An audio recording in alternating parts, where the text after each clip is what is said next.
We're talking to Shamrock Rovers defender Joey O'Brien. Joey, how are you getting on today? You're right enjoying the sun. We were just chatting there. Yeah, all good. The weather's been fantastic. So yeah, I'm out in the garden with the hat on and everything like that. So it's been a lovely day so far. And how did you get on with the 2K limit? It's going up to 5K during the week. Was there a park near you? Were able to get out and do a bit? Yeah, there is. Yeah, so it's been grand at that, and obviously through the club we have our own runs to be doing and stuff like that. And Darren's been doing the Zoom call fitness sessions over on the Zoom platform and all that. So that's been good. And then obviously with doing the runs down on a football pitch, it's handy enough for me, you know. So. And how's your fitness? Without training. Yeah, the last time we saw you was against Dundalk, and you went off early. Yeah. So were you able to deal with that injury? It obviously came at a time when football really and everything kind of wound down. Yeah, of course, yeah. But look, I suppose from my point of view, I probably was looking at maybe a 3 to 4 weeks out of injury and missing probably 3 to 4 games. And obviously the way it worked, I only ended up missing the 1 game. So I suppose that was a small positive from my point of view. But obviously I didn't think it was going to last this long or develop into the scenario that it has developed into. But from a training point of view, now it's been grand. I was training with Tony McCarthy, the physio, obviously for a good bit, and then. Obviously, in this meantime, I have a bit of a gym in the house there, so I'm able to keep up on the exercises and also then add in the running stuff, you know. So now I'll be ready to go as soon as we get to go ahead. And how is your shoulder injury? Because I know I was looking back, you know, you injured your shoulder, I think, last year against Finn Harps. Am I right in saying it was a different one from the one I think it was against Chelsea back maybe in 2014, you injured your shoulder. Is it different? Have you done both of them at this stage? Yeah, no, this play about them. One against Chelsea was, it was obviously really painful. One, and obviously the damage that it's all about. I suppose the damage that in the end is what happens to. And the one against Chelsea, the damage after the scan was really bad, and obviously it was really loose, you know, and it was basically popping in and out all the time. So I had no real option except have the operation. So we had the operation with that one, and then obviously rehabbed it and what have you. The one against Finn Harps then was on the opposite side, but wasn't as painful initially. I suppose it was out of the joint and instead out of the joint, so that was obviously extremely painful. But the damage wasn't as severe, so I was able to rehab it and obviously play with a strapping and stuff like that. And I, to be honest, since that Finn Harps game, apart from the actual pain of managing it, and it had never popped out again. So it was lucky, you know, in that sense, because it could have been like popping out all the time and I would have been missing. Then start of the season against Bows, that was when it actually did pop out. But again, it just popped out and popped back in. But obviously when it does that, it's quite painful. But I was able to rehab it again, and sort of it's been okay since, you know. Yeah, we remember the goal celebration, that one-armed goal celebration against Bows, because you were on the bench at that stage with the shoulder strapped up. So yeah, it didn't stop you celebrating. Oh no, definitely not. And what a way to score, you know. As you said, at that moment, the time when that ball goes in, you don't care what's wrong with you, you know. But as I jumped up, obviously I kept my arm by my side in my pocket. But it was actually funny because as that clip sort of develops on, I think I end up probably bear hugging the manager or him bear hugging me, but without knowing it, that was quite painful.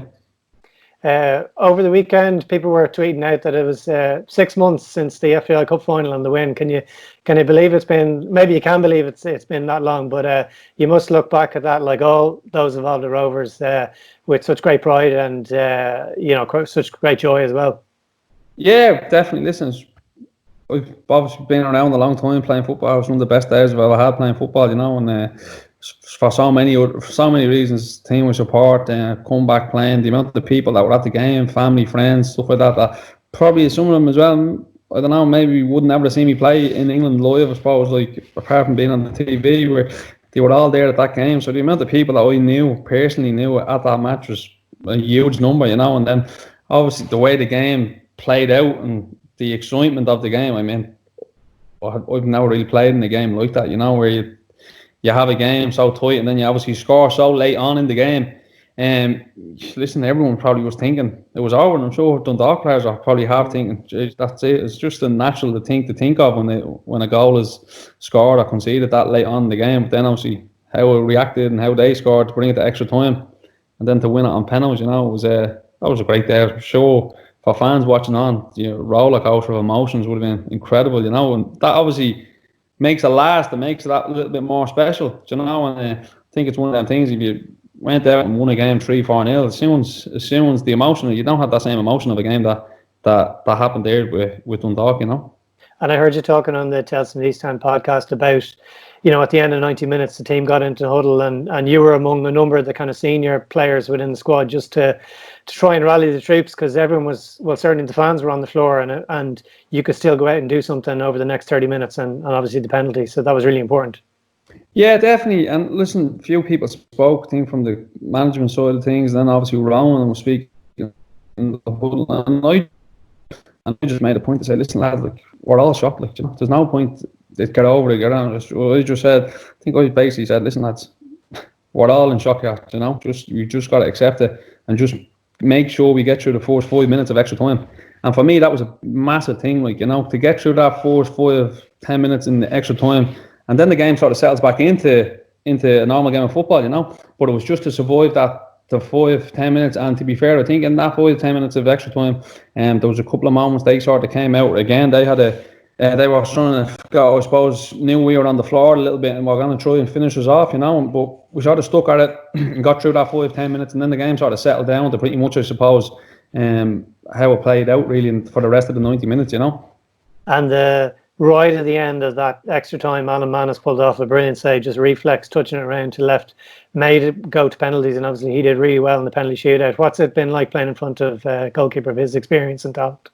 Yeah, listen, he's the best goalkeeper. I think it was seen as when he came back last year, you could see it straight away, he's the best goalkeeper in the league. And then for a goalkeeper spelling, especially for a goalkeeper playing for us like Alan, I suppose there's a lot of times in the games he wouldn't really have a lot to do, but it's them clutch moments, that make the difference. And for us in that game with him, he, as you said, the game, if that goes in, we're losing the cup final, and that big moment, that clutch moment, bang, makes that save, and then leads on into the shootout, where I think I've now been as confident in a goalkeeper thinking that he's going to save one for you, and that's how good he is, as well as that probably had something to do with, we had took a few penalties the day before in Carton House, and I missed and he saved one, so I was probably thinking he definitely saved one here, but you had that confidence going in, that gives you great confidence as well, stepping up as a penalty taker, to think yourself, he's going to save us one here. If I just do my job here, we're going to win this, and that's what I had in my head. I was thinking, well, if I score mine, I fancy us to win here because he's going to pull one out for us, and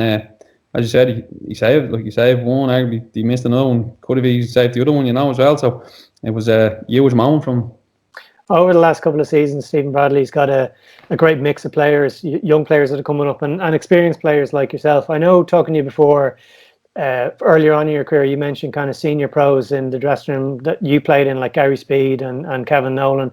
How important are senior players within a dressing room that can just help, and how do they help you in your career? Yeah, look, there's two ways looking at it. It depends what type of senior players you have in the dressing room. Sometimes you're in the dressing room, senior players are there and they're there for the wrong reasons, or they're not good influences, and that's an important thing as well to be had. I was lucky in a sense that when I started out over in England, the dressing room the team was a great team. The manager at that time had built a great team. So with that, you always have a great dressing room, I suppose. And the players that I was there and looking up to were great pros and great people, and that was a great learning. You like to learn off them types of people, and I'd like to think that through seeing them people, how they were as men as well, I suppose, and seeing what they like out in the training pitch and how they play and stuff like that, you're always looking to try pick up little pointers or stuff like that. So for me, it was huge. It was a huge development of my game as a kid, working with players, and a lot of them senior players that around that time when I was young would have had a lot of time for younger players coming through, and lads that were starting to train with the first team and stuff like that. And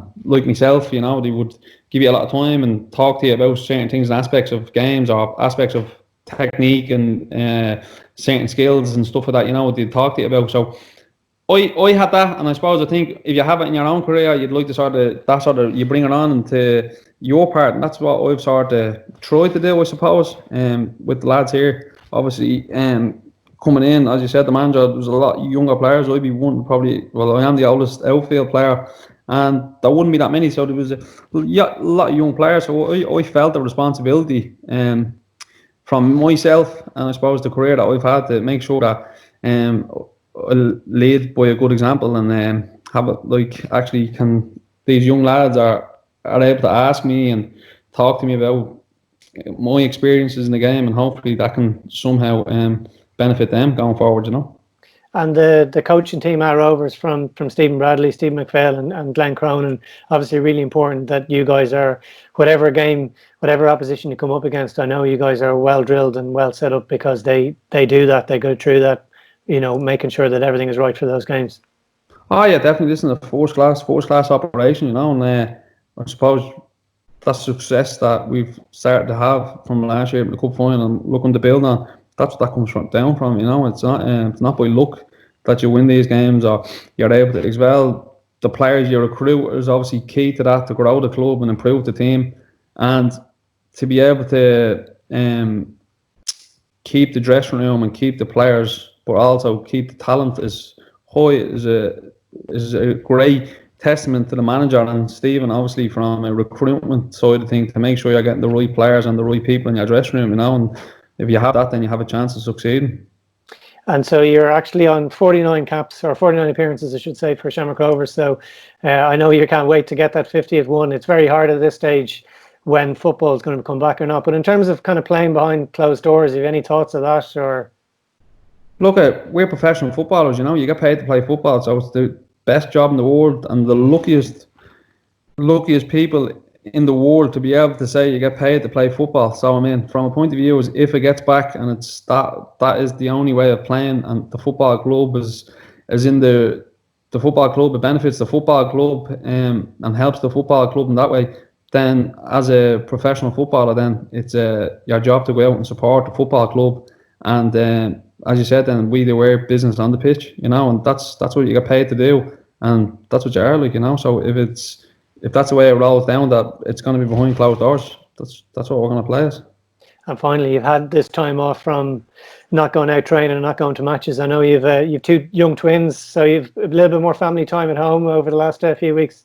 Oh yeah, listen, it's full gas. We have two of them at two, obviously, two-year-olds, so it's flat out, like. So luckily enough, the weather's been great, really, over the whole course of the last good few weeks. So that's been a blessing in a sense. I'm able to get outside with them and tire them out, I suppose, you know, for later on in the evening. So they're probably tiring you out as well. Yeah, definitely. Yeah, but yeah, listen, that's I suppose one good plus about it has been the weather, like, you know, and it's great to be with them, you know, and you obviously spend a lot more time with them without training and without going to the club and all that. So that's, I suppose, a plus side of this.